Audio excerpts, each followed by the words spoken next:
Welcome to ASMR Storytime. This video's reading A Christmas Carol, A Ghost Story of Christmas by Charles Dickens. Read for you by Rebekah Badal. The following text is in the public domain. Chapter 1. Marley's Ghost. Marley was dead to begin with. There is no doubt whatever about that. The register of his burial was signed by the clergyman, the clerk, the undertaker, and the chief mourner. Scrooge signed it, and Scrooge's name was good upon change for anything he chose to put his hand to. Old Marley was as dead as a doornail. Mind, I don't mean to say that I know of my own knowledge what there is particularly dead about a doornail. I might have been inclined myself to regard a coffin nail as the deadliest piece of ironmongery in the trade.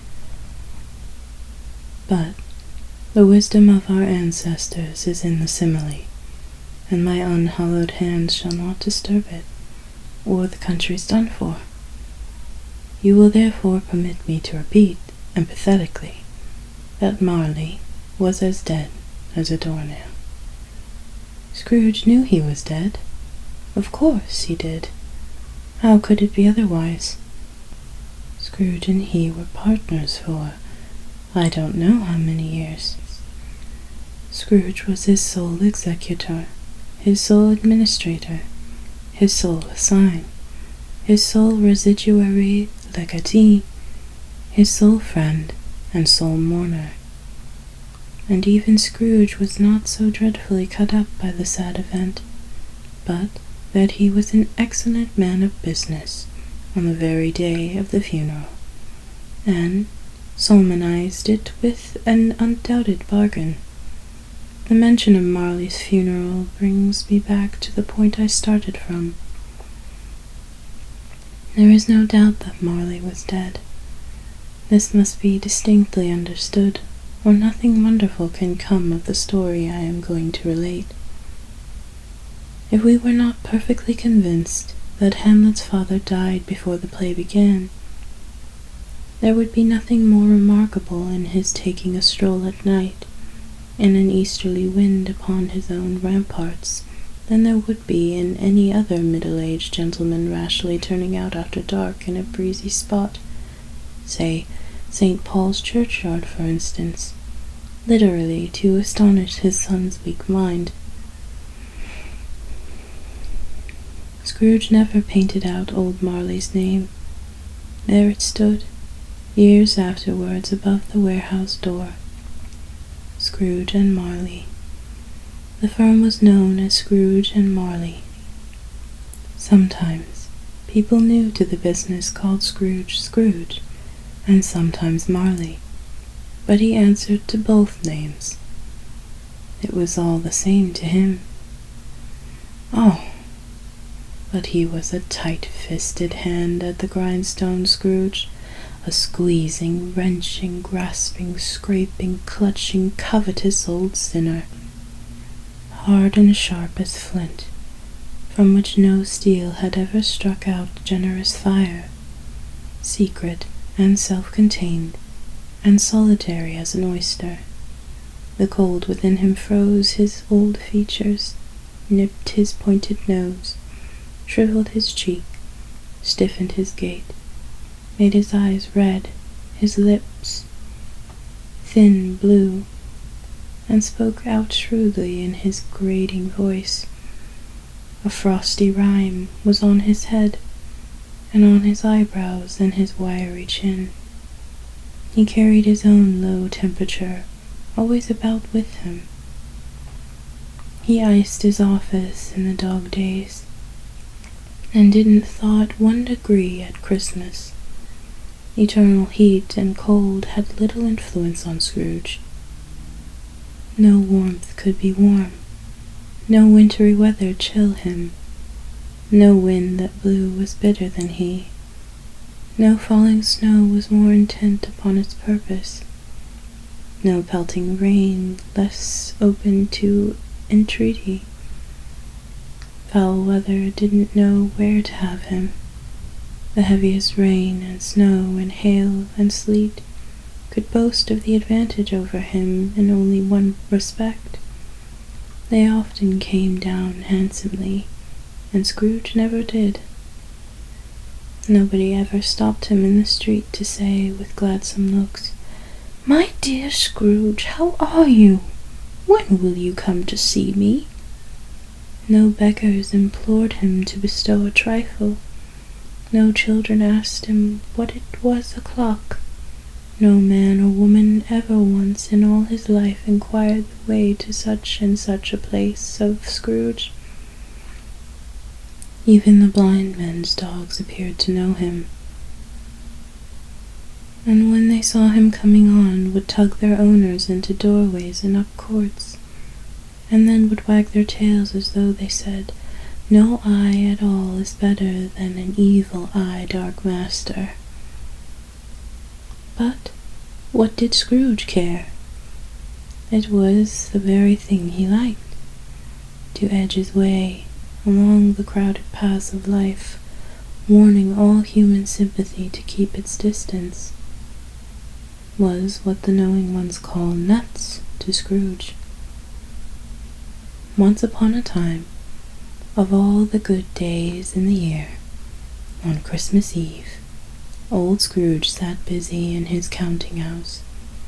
It was cold, bleak, biting weather, foggy withal, and he could hear the people in the court outside go wheezing up and down, beating their hands upon their breasts and stamping their feet upon the pavement stones to warm them.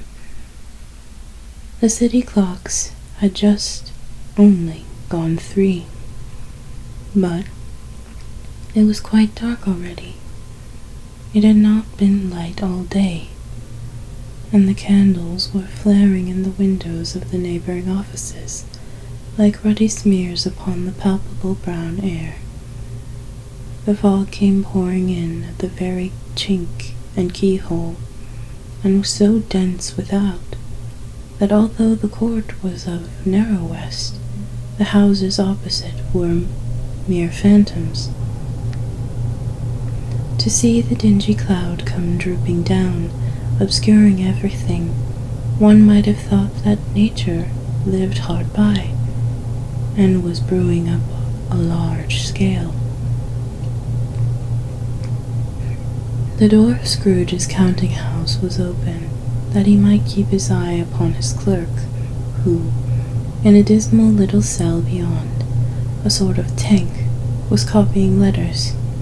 Scrooge had a very small fire, but the clerk's fire was so very much smaller that it looked like one coal.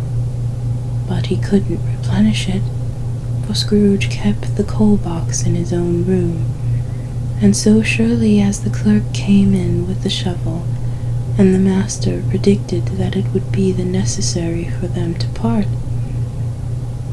wherefore the clerk put on his white comforter and tried to warm himself at the candle, in which effort, not being a man of a strong imagination, he failed.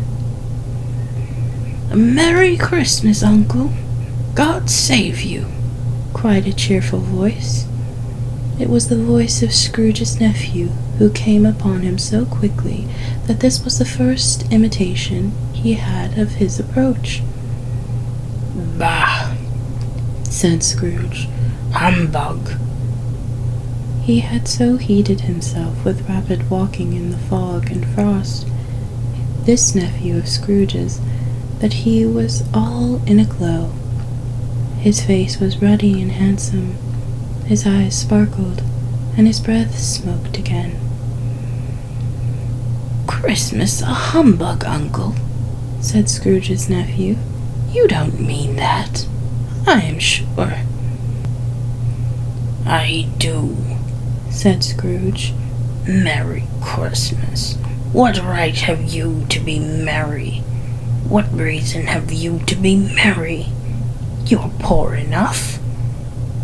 "Come, then," returned the nephew gaily. "What right have you to be dismal? What reason have you to be morose? You are rich enough." Scrooge, having no better answer ready on the spur of the moment, said, "Bah!" again, and followed it up with, "Humbug!" "Don't be cross, uncle," said the nephew. "What else can I be," returned the uncle, "when I live in such a world of fools as this? Merry Christmas! Out upon Merry Christmas! What's Christmas time to you but a time for paying bills without money, a time for finding yourself a year older, but not an hour richer, a time for balancing your books and having every item in them put through a rounded dozen of months presented dead against you, if I could work my will," said Scrooge indignantly. "Every idiot who goes about with Merry Christmas on his lips should be boiled with his own pudding and buried with a stake of holly through his heart.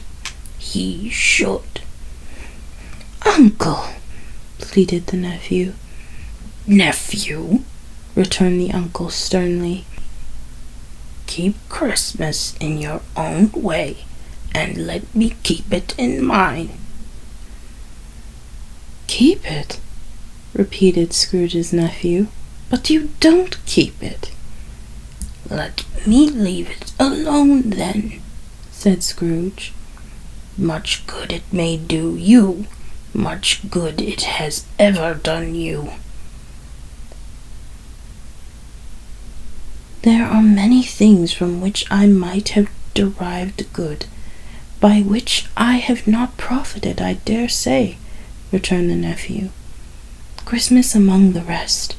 But I am sure I have always thought of Christmas time, when it has come around, apart from the veneration due to its sacred name and origin, if anything belonging to it can be apart from that, as a good time, a kind, forgiving, charitable, pleasant time, the only time I know of, in the long calendar of the year, when men and women seem to be one consent, to open their shut-up hearts freely, and to think of people below them as if they really were fellow passengers to the grave, and not another race of creatures bound on other journeys. And therefore, uncle, though it has never put a scrap of gold or silver in my pocket, I believe that it has done me good, and will do me good, and I say God bless it." The clerk in the tank involuntarily applauded. Becoming immediately sensible of the impropriety, he poked the fire and extinguished the last frail spark for forever. "Let me hear another sound from you," said Scrooge, "and you'll keep your Christmas by losing your situation. You're quite a powerful speaker, sir," he added, turning to his nephew. "I wonder you don't go into Parliament." "Don't be angry, uncle. Come, dine with us tomorrow." Scrooge said that he would see him. Yes, indeed he did. He went the whole length of the expression, and said that he would see him in that extremity first. "But why?" cried Scrooge's nephew. "Why?" "Why did you get married?" said Scrooge. "Because I fell in love."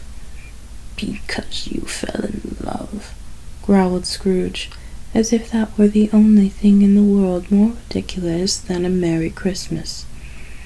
"Good afternoon." "Nay, uncle, but you never came to see me before that happened. Why give it as a reason for not coming now?" "Good afternoon," said Scrooge. "I want nothing from you. I ask nothing of you. Why cannot we be friends?"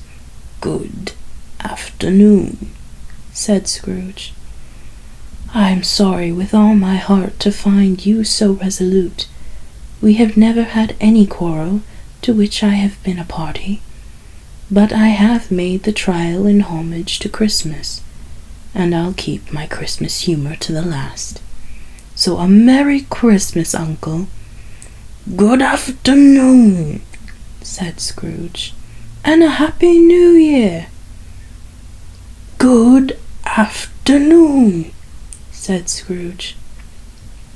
His nephew left the room without an angry word, notwithstanding. He stopped at the outer door to bestow the greetings of the season on the clerk, who, cold as he was warmer than Scrooge, for he had returned them cordially. "There's another fellow," muttered Scrooge, who overheard him. "My clerk with 15 shillings a week, and a wife and a family, talking about a Merry Christmas. I'll retire to Bedlam." This lunatic, in letting Scrooge's nephew out, had let 2 other people in. They were portly gentlemen, pleasant to behold, and now stood with their hats off in Scrooge's office. They had books and papers in their hands, and bowed to him. "Scrooge and Marley's, I believe," said one of the gentlemen, referring to his list. "Have I the pleasure of addressing Mr. Scrooge or Mr. Marley?"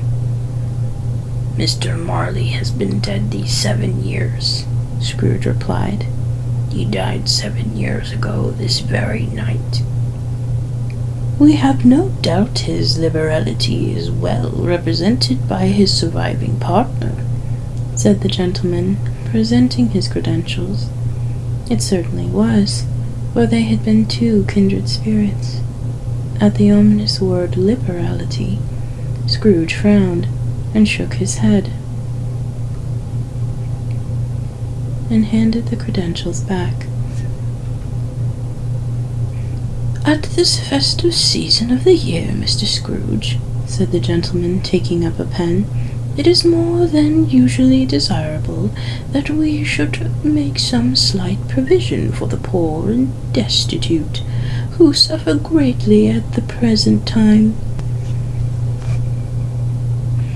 Many thousands are in want of common necessities. Hundreds of thousands are in want of common comforts, sir." "Are there no prisoners?" asked Scrooge. "Plenty of prisoners," said the gentleman, laying down the pen again. "And the union workhouses?" demanded Scrooge. "Are they still in operation?" "They are still," returned the gentleman. "I wish I could say they were not." "The treadmill and the poor law are in full vigor, then?" said Scrooge. "Both very busy, sir."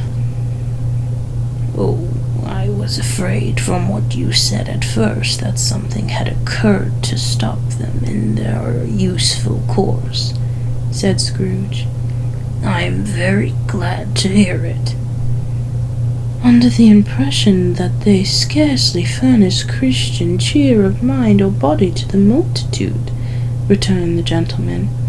"A few of us are endeavoring to raise a fund to buy the poor some meat and drink and means of warmth.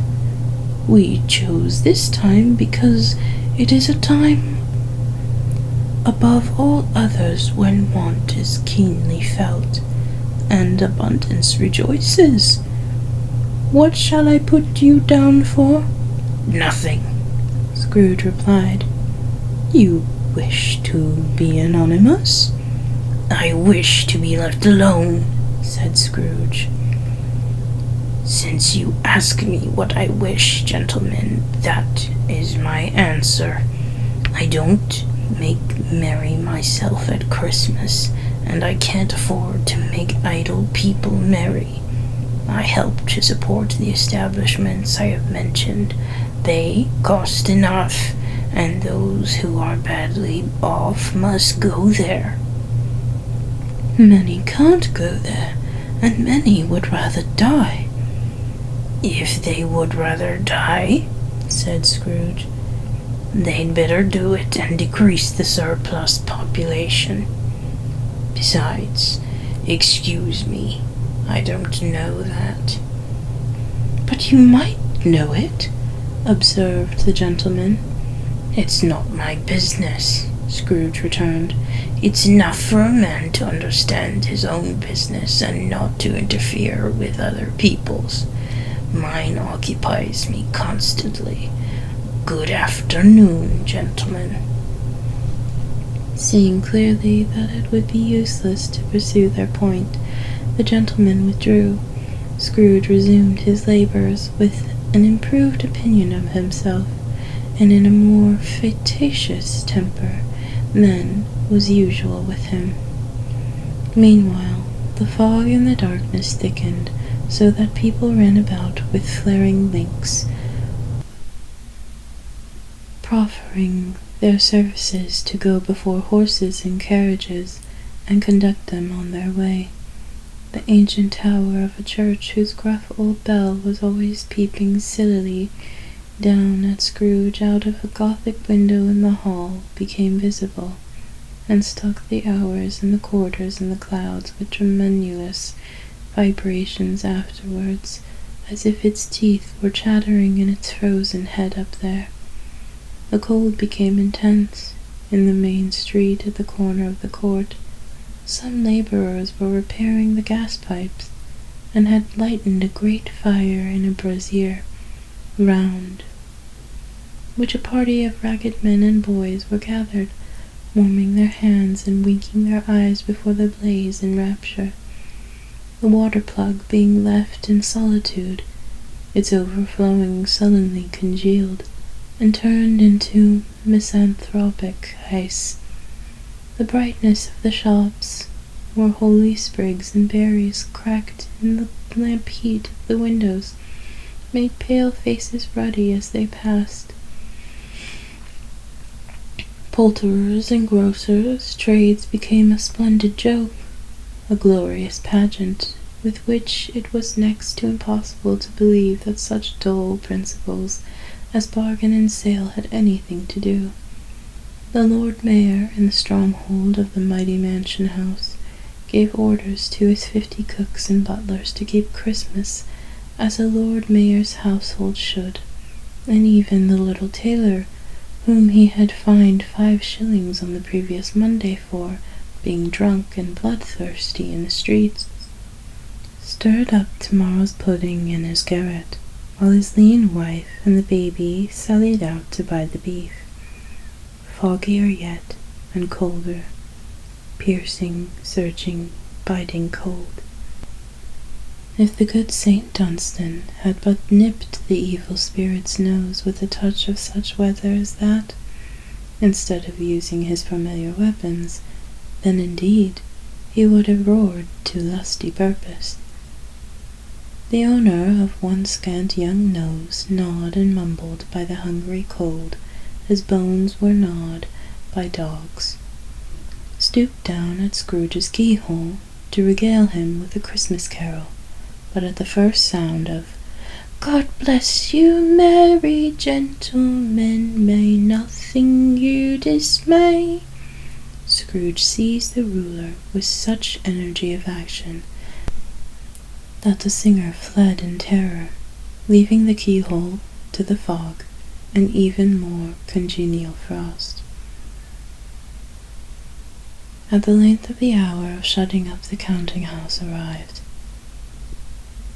With an ill will, Scrooge dismounted from his stool, and tactily admitted the fact to the expectant clerk with the tank, who insistently snuffed his candle out and put on his hat. "You want to stay all day tomorrow, I suppose?" said Scrooge. "If it's quite convenient, sir." "It's not convenient," said Scrooge, "and it's not fair if I was to stop half a crown for it. You'd think yourself ill-used, I'll be bound." The clerk smiled faintly. "And yet," said Scrooge, "you don't think me ill-used when I pay a day's wages for no work." The clerk observed that it was only once a year. "Poor excuse for picking a man's pocket every 25th of December," said Scrooge, buttoning his great coat to the chin. "But I suppose you must have the whole day. Be here all the earlier next morning."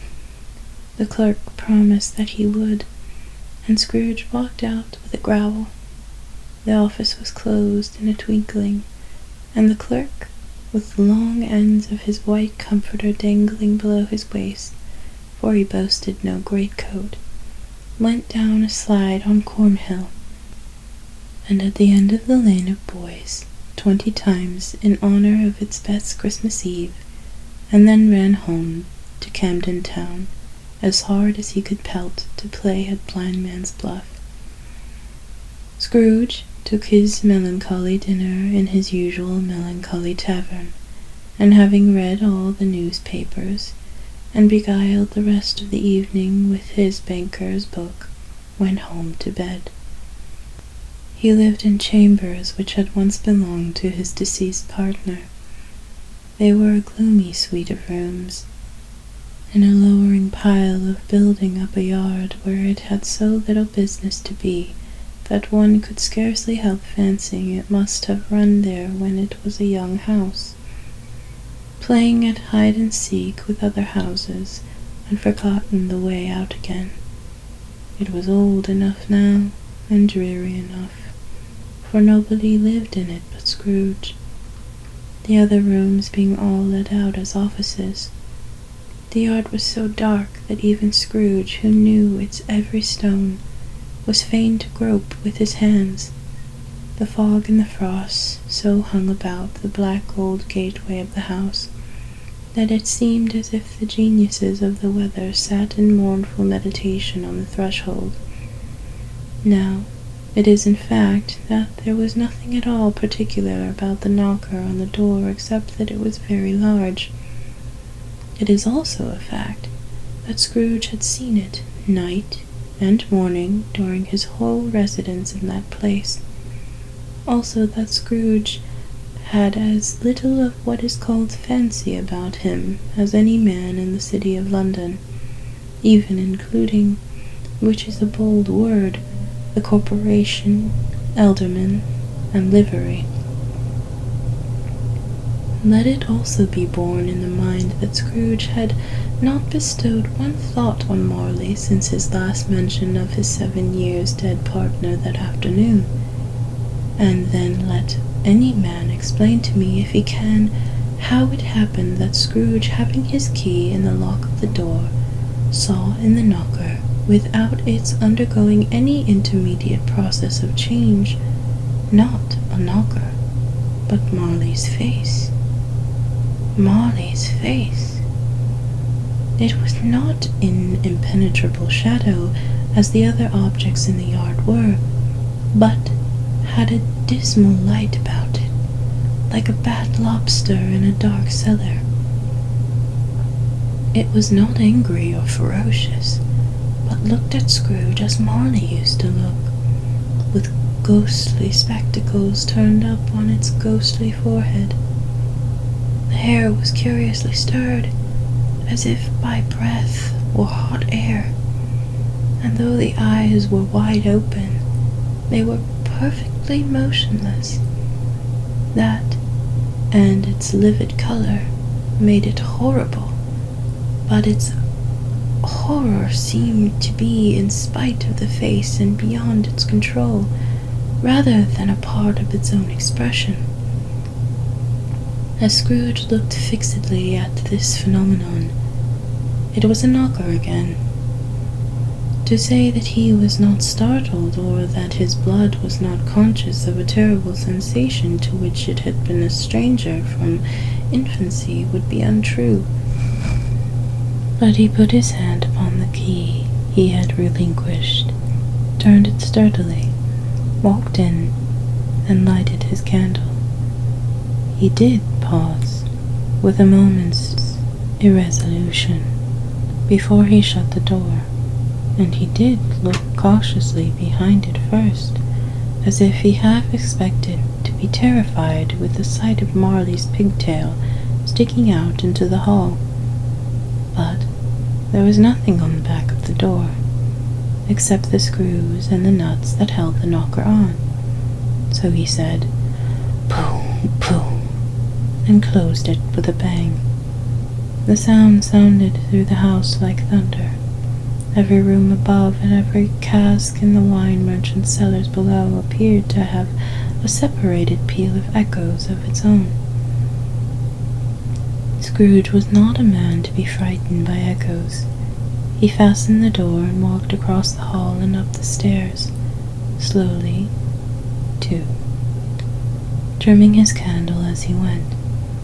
You may talk vaguely about driving a coach and a six up a good old flight of stairs, or through a bad young Act of Parliament, but I mean to say you might have got a hearse up that staircase, and taken it broadwise with the splinter bar towards the wall, and the door towards the balustrades, and done it easy. There was plenty of width for that, and a room to spare, which is perhaps the reason why Scrooge thought he saw a locomotive hearse going on before him in the gloom. Half a dozen gas lamps out of the street wouldn't have lighted the entry too well, so you may suppose that it was pretty dark in Scrooge's dip. Up Scrooge went, not caring a button for that. Darkness is cheap, and Scrooge liked it. But before he shut his heavy door, he walked through his rooms to see that all was right. He had just enough recollection of the face to desire to do that. Sitting room, bedroom, lumber room, all as they should be. Nobody under the table, nobody under the sofa. A small fire in the grate, spoon and basin ready, and the little saucepan of gruel. Scrooge had a cold in his head, upon the hob. Nobody under the bed, nobody in the closet, nobody in his dressing gown, which was hanging up in a spacious attitude against the wall. Lumber room was usual, old fire guard, old shoes, 2 fish baskets, washing stand on 3 legs, and a poker. Quite satisfied, he closed his door and locked himself in, double locked himself in, which was not his custom. Thus, secured against surprise, he took off his cravat, put on his dressing gown and slippers and his nightcap, and sat down before the fire to take his gruel. It was a very low fire indeed, nothing on such a bitter night. He was obliged to sit close to it, and brood over it, before he could extract the least sensation of warmth from such a handful of fuel. The fireplace was an old one, built by some Dutch merchant long ago, paved all around with quaint Dutch tiles designed to illustrate the scriptures. There were Cains and Abels, Pharaoh's daughters, queens of Sheba, angelic messengers descending through the air on clouds like featherbeds, Abrahams, Balthazars, apostles, putting off sea in butter boats, hundreds of figures to attract his thoughts. And yet, that face of Marley, 7 years dead, came like the ancient prophet's rod, and swallowed up the whole. If each smooth tile had been a blank at first, with the power to shape some picture on its surface from the disjointed fragments of his thoughts, there would have been a copy of old Marley's head on every one. "Humbug," said Scrooge, and walked across the room. After several turns, he sat down again. As he threw his head back in the chair, his glance happened to rest upon a bell. A disused bell that hung in the room and communicated for some purpose now forgotten with a chamber in the highest story of the building.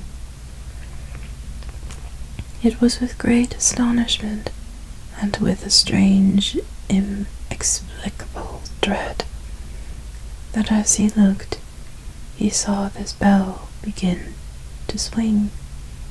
It swung so softly in the outset that it scarcely made a sound, but soon it rang out loudly, and so did every bell in the house.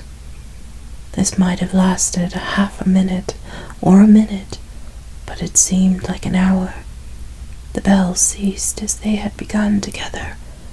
They were succeeded by a clanging noise, deep down below, as if some person were dragging a heavy chain over the casks in the wine merchant's cellar. Scrooge then remembered to have heard that ghosts in haunted houses were described as dragging chains. The cellar door flew open with a booming sound, and then he heard the noise much louder on the floors below, then coming up the stairs, then coming straight towards his door. "It's humbug still," said Scrooge. "I won't believe it."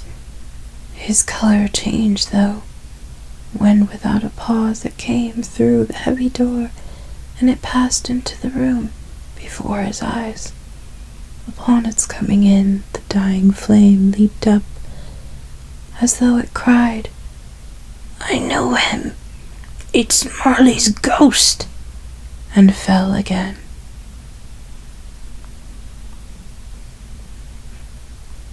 I hope you've enjoyed listening to this excerpt from A Christmas Carol by Charles Dickens.